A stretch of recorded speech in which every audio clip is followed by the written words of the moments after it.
Well, thanks for joining me there again, Star Wars The Vintage Collection action figure fans and collectors. This is going to be a Star Wars The Vintage Collection action figure review, and I am doing my review on the Vintage Collection number 45, and that is the Attack of the Clones Clone Trooper. Regular Clone Trooper. And I just want to say this was a figure that I really wanted to get, probably the most out of the wave, along with the ATRT driver. And then after that, probably I'd like to get the General Lando, and he's in the wave. Still haven't seen him in the store. I was quite amazed actually to see this guy at all in the store, and of course I had to grab him. I was very excited to see him in the pics because he looked fantastic, and I just gotta say, overall this is a absolutely fantastic figure. There's never been a clone made like this figure ever. And if you see this figure on the pegs and you're a fan of clones, you need to buy it, because this is hands down the most fantastic clone trooper figure ever made, and I don't say that lightly, because there's a lot of clone troopers that have been made, and as you all know, I'm big fans of the Clone Wars line. But this figure is fantastic. And before I get into telling you in more specifics about this figure, this figure is in a line of figures that Hasbro has been doing that are inspired by Sideshow Collectibles 12-inch figure, limited edition figure that they've been making. And other figures that you could say are inspired by Sideshow have been the Ultimate Snake Eyes, which I've done a review on. That is hands down, as unequivocally inspired by the Sideshow Collectibles Snake Eyes.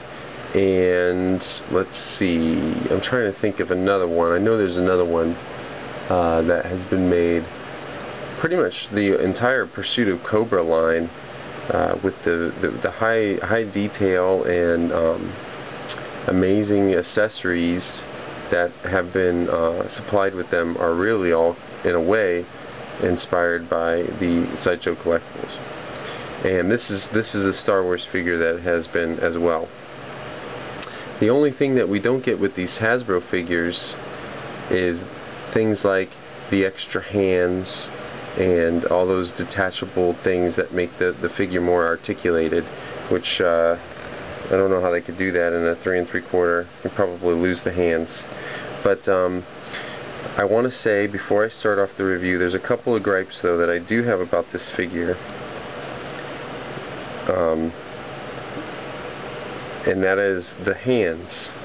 The hands are not very well done for holding a blaster. In fact, I can't really get this one here to, you just kind of have to pose it like he's holding the blaster. And the hands do have the extra articulation that we know from the Clone Wars figures, but they're reversed. So when usually this hand would be the one that swivels and pivots in and out, this hand here is actually the one that pivots in and out. And while this hand here would be swiveling forward and backwards, this hand is actually the one that's swiveling forwards and backwards. And it kind of takes away from the figure a little bit, because you know, normally if you like to pose your clones holding their helmet in this hand, you can't really do it now, because this hand can't be posed to hold it. And the other thing is, the hands, just the fingers and the way that they're sculpted, just can't really hold a blaster very well at all. And then the other gripe that I have is that this figure comes with a blaster that is so flimsy, and you can see in the video it's just so flimsy and weak that it looks fantastic. It looks beautiful. The way that it's sculpted and painted, it looks really, really cool. But with the way that the handle is done, and the fact that it's this horrible chewing gum plastic, and the fact that the hands are difficult to get the figure to hold the blaster, it's a little disappointing because he can't really hold it very well. He does also come with a DC-15 carbine.